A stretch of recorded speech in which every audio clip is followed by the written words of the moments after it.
Hello friends, welcome to AB classes. Friends, आज का subject है रेफ्रिजरेशन एंड एयर कंडीशनिंग, जिसके अंदर आज मैं समझाने वाला हूं रेफ्रिजरेटर की सीओपी। यदि फ्रेंड्स आप सीओपी की डेफिनेशन, इसका फॉर्मूला, इसका डायग्राम और इसकी यूनिट समझना चाहते हैं तो वीडियो पूरा जरूर देखें। रेफ्रिजरेशन एंड एयर कंडीशनिंग से रिलेटेड और भी वीडियो में डाल चुका हूं। यदि आप वह देखना चाहते हैं तो उसके लिए हमने एक सेपरेट प्लेलिस्ट बना रखी है आरएसी के नाम से, उसमें जाकर आप देख सकते हैं। ऐसे फ्रेंड्स हमारे जिन्होंने अभी तक हमारा चैनल सब्सक्राइब नहीं किया है तो प्लीज फ्रेंड्स, जो आपको रेड कलर में सब्सक्राइब लिखा दिख रहा है उस पर टच करके हमारे चैनल को सब्सक्राइब कर लें, बेल आइकन पर क्लिक कर लें, जिससे कि जब भी वीडियो में अपलोड करूं उसकी नोटिफिकेशन आपके पास पहुंच सके। अब फ्रेंड्स स्टार्ट करते हैं आज का वीडियो। सिर्फ आपको ध्यान से सुनना है और समझना है। यहाँ पर एक फॉर्मूला लिखा हुआ है जिसके थ्रू मैं समझाने की कोशिश करूंगा सीओपी क्या होती है, उसको कैसे डिफाइन किया जाता है। तो यहाँ पर जो वर्ड लिखे हुए हैं उनका भी वन बाई वन में मतलब समझाऊंगा, जिससे आप अच्छे से समझ सकें सीओपी क्या होती है। तो यहाँ पर जो वर्ड लिखा हुआ है सीओपी, यह किसी का शॉर्ट फॉर्म होता है। क्या होता है सीओपी? किसी का शॉर्ट फॉर्म होता है। इसका फुल फॉर्म होता है कोफिशिएंट ऑफ परफॉर्मेंस। क्या होता है? कोफिशिएंट ऑफ परफॉर्मेंस, जिसे शॉर्ट में हम सीओपी के नाम से जानते हैं। यह किसी का रेशो या किसी का अनुपात को शो कराती है, उसकी वैल्यू बताती है। अब किसके अनुपात को शो कराती है? तो यह शो कराती है रेफ्रिजरेशन इफेक्ट और वर्क डन के रेशो को या फिर अनुपात को। किसको शो कराती है? रेफ्रिजरेशन इफेक्ट और वर्क डन, इन दोनों का रेशो ही क्या कहलाता है? सीओपी कहलाता है। लेकिन यहाँ पर ये समझना बहुत जरूरी है कि रेफ्रिजरेशन इफेक्ट क्या होता है और वर्क डन क्या होता है, तभी हम इसकी वैल्यू को काउंट कर पाएंगे या फिर निकाल पाएंगे। तो जो रेफ्रिजरेशन इफेक्ट लिखा हुआ है यहाँ पर सबसे पहले हम समझेंगे रेफ्रिजरेशन क्या होता है, तो उसी तरह आप समझ जाएंगे कि इफेक्ट भी क्या होता है। तो रेफ्रिजरेशन क्या होता है सभी लोग जानते हैं। रेफ्रिजरेशन का काम होता है किसी बॉडी को ठंडा करना या फिर किसी वस्तु को ठंडा करना। इसका मतलब क्या होता है ठंडा करने का मतलब? इसका मतलब होता है किसी बॉडी या किसी वस्तु के टेम्परेचर को कम करना। ये किसकी तुलना में? एटमॉस्फेयर की तुलना में। उसके एटमॉस्फेयर की तुलना में किसी वस्तु या किसी बॉडी के टेम्परेचर को कम करना उस वस्तु या बॉडी के एटमॉस्फेयर की तुलना में, जिससे हमें पता चलता है कि वह बॉडी या वस्तु ठंडी हो रही है। लेकिन ये दिमाग में जरूर आता है कि ये ठंडा कैसे करता है, टेम्परेचर कम कैसे करता है। तो रेफ्रिजरेशन क्या करता है? जिस बॉडी या जिस वस्तु को हमें ठंडा करना है उससे हीट को एक्सट्रैक्ट करता है। क्या करता है? हीट को एक्सट्रैक्ट करता है। हीट को एक्सट्रैक्ट करने का मतलब होता है उस बॉडी या वस्तु से हीट को खींचता है और एटमॉस्फेयर में छोड़ता है, या जिसे बोलते हैं रिजेक्ट करना। क्या मतलब समझ में आया? रेफ्रिजरेशन क्या करता है? जिस बॉडी या जिस वस्तु को हमें ठंडा करना है, जिस बॉडी या जिस वस्तु का टेम्परेचर कम करना है, उससे हीट को एक्सट्रैक्ट करता है, मतलब खींचता है और एटमॉस्फेयर में छोड़ता है, या जिसे हम रिजेक्ट करना बोलते हैं। लेकिन जब हमें काउंट करना हो हीट को कि कितनी हीट एक्सट्रैक्ट हो रही है, तो हम कैसे देखते हैं? तो इसको हम निकालते हैं इसमें समय के अनुसार। एक निश्चित समय में या दिए गए समय में जितनी हीट एक्सट्रैक्ट होती है, क्या? एक निश्चित समय में या दिए गए समय में जितनी हीट एक्सट्रैक्ट करता है या जितनी हीट खींचता है, वह क्या होता है? Refrigeration effect. समझ में आया? रेफ्रिजरेशन इफेक्ट क्या होता है कि किसी वस्तु से या किसी बॉडी से रेफ्रिजरेटर के द्वारा जो भी हम हीट एक्सट्रैक्ट करते हैं, किसमें? एक निश्चित समय में या दिए गए समय में, वह क्या होता है? Refrigeration effect. इफेक्ट क्यों बोलते हैं? वर्ड इफेक्ट इसलिए लगाया गया क्योंकि इसकी क्वांटिटी के ऊपर ही डिपेंड रहता है कि हमारी बॉडी या वस्तु कितनी ठंडी होगी। जितनी ज्यादा से ज्यादा हीट को एक्सट्रैक्ट करेगा उतनी ज्यादा से ज्यादा बॉडी ठंडी होगी। ये रेफ्रिजरेशन इफेक्ट को हम किससे शो कराते हैं? क्यू से शो कराते हैं। क्यू को मैक्सिमम क्या होता है? क्यू हीट होती है, जिसका सिंबल क्या होता है? हीट का। इसकी यूनिट क्या होती है? किलो जूल होती है। लेकिन जब रेफ्रिजरेशन इफेक्ट की बात करते हैं तो यहाँ पर हम क्या यूनिट लेते हैं? किलो जूल पर सेकेंड। क्या लेते हैं? किलो जूल पर सेकेंड। क्यों?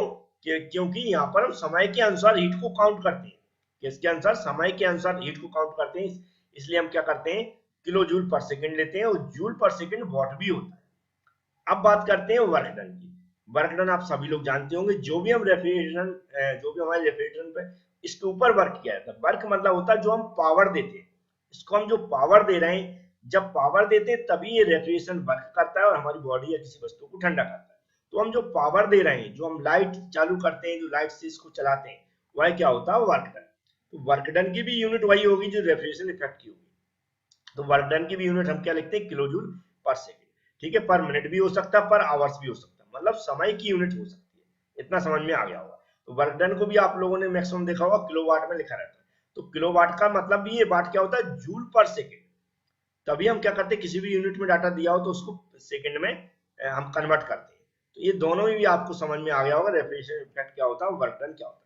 इन दोनों का ये रेशो जो भी निकलता है, ये कितना निकलता है, ये होता है जो हीट इंजन क्या होती है हमारी, हमेशा देखा होगा आपने, क्या होता है, एक से कम होता था, तो उसकी हम इफिशियंसी निकालते हैं। लेकिन ये उसके अपोजिट होता है, सीओपी हमेशा एक से अधिक निकलती है।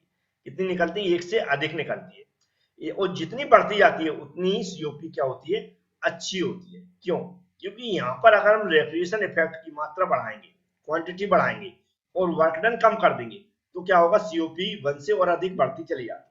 ठीक है, ऐसा क्यों होता है, क्योंकि रेफ्रिजरेशन इफेक्ट हम क्या चाहते हैं, ज्यादा से ज्यादा हो, या उसकी क्वांटिटी पर सेकंड ज्यादा से ज्यादा हो।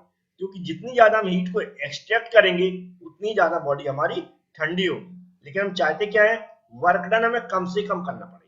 वर्क डन कम से कम करना पड़े, उतने ही कम से कम वर्क डन में हमारी हीट एक्सट्रैक्ट ज्यादा से ज्यादा हो, जिससे हमारी कूलिंग अच्छी हो और हमारी जो पावर है वह कम से कम लगे।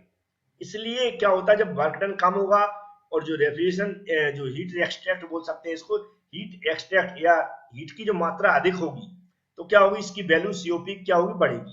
क्योंकि वर्क डन हम कम कर रहे हैं और हीट एक्सट्रैक्ट ज्यादा कर रहे हैं, तो सीओपी की जो यहाँ पर जो भी रेशो निकलेगा वह एक से अधिक निकलेगा। और जितना ज्यादा से ज्यादा निकलेगा, उसका जितना ज्यादा निकले सीओपी, उसका मतलब यही होता है कि वर्क डन कम हो रहा है और हीट एक्सट्रैक्ट ज्यादा से ज्यादा हो रही है। तो सीओपी क्या होती है, इन दोनों का रेशो होता है। जब भी डेफिनेशन वगैरह लिखने को आती तो आप आसानी से लिख सकते हैं। अब इसको सिंबल के रूप में लिखेंगे तो कैसे लिखेंगे, तो आप सभी लोगों ने सीओपी को ऐसा लिखा देखा होगा, क्यू अपॉन डब्ल्यू। क्यू क्या होता है, रेफ्रिजरेशन इफेक्ट होता है। क्या होता है मैं समझा चुका हूँ। डब्ल्यू क्या होता है, वर्क। इसको नॉर्मल हिंदी में देखें तो जो भी हीट एक्सट्रैक्ट हो रही है, अपन क्या होता है, जो भी हम वर्क डन कर रहे हैं। ठीक है, या जो भी वर्क डन होता है, जो भी हम हीट, इसको जो भी हम, जो हमारी पावर होती है वह सप्लाई कर रहे हैं।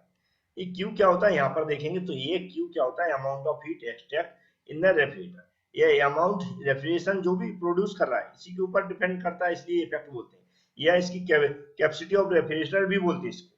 जैसा मैं बता चुका हूँ, रेफ्रिजरेशन इफेक्ट को समझा चुका हूँ, तो ये सारे वर्ड यहाँ पर बोलते हैं क्यू को, इसलिए यहाँ पर पढ़ सकते हैं। और मैंने सीओपी की मात्रा भी बता दी है कि एक से जितना अधिक जाती आएगी उतना ही कूलिंग इफेक्ट अच्छी होगी। क्योंकि मैं बता चुका हूँ कूलिंग इफेक्ट अच्छी क्यों होगी, क्योंकि वहां पर वर्क डन हमें कम करना पड़ेगा और रेफ्रिजरेशन इफेक्ट की मात्रा बढ़ेगी, तभी हमारा सीओपी आगे 1 से जितनी अधिक से अधिक बढ़ेगी। वर्क डन हमें कम करना है, मतलब पावर कंजप्शन कम करना है, और रेफ्रिजरेशन इफेक्ट को बढ़ाना है। तो यहाँ पर डब्ल्यू क्या होता है, वर्क डन होता है। दोनों की यूनिट क्या होती है, किलो जूल पर सेकेंड या किलो जूल पर सेकेंड। तो दोनों की जो यूनिट होती है एक दूसरे से कैंसिल हो जाती है। क्या हो जाती है, कैंसिल हो जाती है। तो सीओपी की कोई भी यूनिट नहीं होती। यदि न्यूमेरिकल में डायरेक्ट क्यू दिया हुआ है, हीट एक्सट्रैक्ट कितनी कर रहा है और वर्क डन कितना किया जा रहा है, तो हम आसानी से सीओपी निकाल सकते हैं। लेकिन जब वर्क डन की और डिटेल्स दिया हो कि कितना हीट को एक्सट्रैक्ट कर रहा है और कितना रिजेक्ट कर रहा है, तो हम वर्क डन कैसे निकालेंगे, तो इसको हम एक डायग्राम के थ्रू समझाने की कोशिश करते हैं, तो आपको न्यूमेरिकल भी आसानी से बन जाएंगे। तो यहाँ पर एक डायग्राम दिख रहा होगा, जैसे मान लिया कि ये रेफ्रिजरेशन है, उसके अंदर एक बॉडी रखी हुई जिसको हमें ठंडा करना है, उसका टेम्परेचर कम हुआ ऑलरेडी। ये बाहर एक एटमॉस्फेयर है जिसमें हम हीट को छोड़ते हैं। हमने मान लिया जो रेफ्रिजरेटर के अंदर कोई बॉडी रखी हुई है उसका टेम्परेचर कम है, कितना है, T2। जो एटमॉस्फेयर उसका टेम्परेचर अधिक है, कितना है, T1। यहाँ पर रेफ्रिजरेटर के ऊपर वर्क किया जाता है, जो कि हम पावर देते हैं, उसका मतलब होता है रेफ्रिजरेशन के ऊपर हम वर्क डन कर रहे हैं। इसलिए हमने इसको एरो क्या कर दिया, उसके ऊपर लगा दिया, ना कि बाहर की ओर लगाया। तो हमने क्या मान लिया, डब्ल्यू क्या है, वर्क। अब जब हमने इसको पावर दी, मतलब इसको वर्क डन किया, इसके ऊपर वर्क किया, तो क्या करता है, जिस बॉडी को हमें ठंडा करना है, ये ठीक है, जिस बॉडी को हमें ठंडा करना है, किसी वस्तु को ठंडा करना है, उससे हीट को एक्सट्रैक्ट करेगा, मतलब उससे हीट को खींचेगा। तो हमने मान लिया उससे हीट को एक्सट्रैक्ट कितना किया, Q2 किया हुआ, कितना, Q2 किया। ठीक है। और इसने जब एक Q2 हीट को एक्सट्रैक्ट किया और इसने एटमॉस्फेयर में Q1 को छोड़ दिया, क्या कर दिया, रिजेक्ट कर दिया। तो यहाँ क्या किया, हीट को एक्सट्रैक्ट कितना किया, Q2 किया। इस बॉडी को ठंडा कर रहा है, इसका टेम्परेचर कम है, जिसको T2 माना हुआ है। एटमॉस्फेयर का टेम्परेचर अधिक है, जिसको मैं T1 माना हुआ है। वहां पर Q1 के रूप में हीट को रिजेक्ट कर दिया, मतलब Q2 हीट को एक्सट्रैक्ट किया और Q1 हीट को रिजेक्ट किया। इतना समझ में आ गया। अब इसमें वर्क डन कैसे निकालते हैं, तो यहाँ पर जो वर्क डन, इसके ऊपर जो वर्क डन कर रहा है, उसमें हम क्या करते हैं, रेफ्रिजरेशन कितनी चीजों को इसके ऊपर वर्क डन किया गया, यही क्या कर रहा है, हीट को एक्सट्रैक्ट कर रहा है, कितना, Q2। तो ये W और Q2 प्लस में हो जाएंगे और Q1 अकेला रिजेक्ट कर रहा है, तो Q1 एक इक्वल में हो जाएगा। इसको मैं लिख के दिखा देता हूं। तो यहाँ पर क्या किया, Q1 रिजेक्ट कर रहा है बाहर अकेला, जबकि एरो से आप समझ जाएंगे, अगर नहीं समझ में आ रहा है, एरो कहाँ है, इसकी ओर है, ये भी एरो इसकी ओर, लेकिन इसके बाहर की ओर कौन सा एरो जा रहा है, Q1 जा रहा है। Q1 इक्वल टू मैंने क्या कर दिया, W प्लस Q2, तो यहाँ पर लिख दिया। अब हमें वर्क डन निकालना है, तो Q2 कहाँ, इधर की ओर आएगा, इधर आएगा, तो ये प्लस का इधर कैसा हो जाएगा, माइनस हो जाएगा। W इक्वल टू क्या हो जाएगा, Q1 माइनस Q2। अब वर्क डन हमने निकाल लिया। अब हम चलते हैं डायरेक्ट फॉर्मूले पे, जो COP का फॉर्मूला होता है, उसमें हम वर्क डन की वैल्यू रखेंगे और हीट एक्सट्रैक्ट कितनी कर रहा है Q2, इसको रख के देखते हैं, फिर फॉर्मूला क्या बनता है उसको देख लेते हैं। तो जो हमारा COP का फॉर्मूला होता है heat extract upon work done, जो मैं ऊपर बता चुका। हीट एक्सट्रैक्ट कितनी कर रहा है, Q2 कर रहा है, वर्क डन क्या है, W। अब Q2 और W हो गया, Q2 की जगह Q2 लिख दिया, लेकिन वर्क डन जब इस तरह यहाँ पर डाटा दिया हुआ, तो वर्क डन को क्या लिख सकते हैं, Q1 माइनस Q2, क्या लिख सकते हैं, Q1 माइनस Q2। तो हमने W की जगह क्या लिख दिया, Q1 माइनस Q2। लेकिन यदि टेम्परेचर के फॉर्म में देखें, तो यहाँ Q2 की जगह क्या लिख सकते हैं, हम T2 लिख सकते हैं, और Q1 की जगह क्या लिख सकते हैं, T1 लिख सकते हैं। तो इसको टेम्परेचर के फॉर्म में चेंज करके देखें, क्योंकि कई बार न्यूमेरिकल में टेम्परेचर के रूप में डाटा दिया रहता है, तब हम कैसे सॉल्व करेंगे। तो यहाँ पर देखा टेम्परेचर के रूप में डाटा दिया हुआ, तो Q2 की जगह क्या लिख देंगे, T2, और Q1 Q2 की जगह T1 T2। ये तो हो गया COP का कंप्लीट फॉर्मूला मैथमेटिकली। लेकिन ये COP होती किस टाइप की, ये होती है थियोरेटिकल।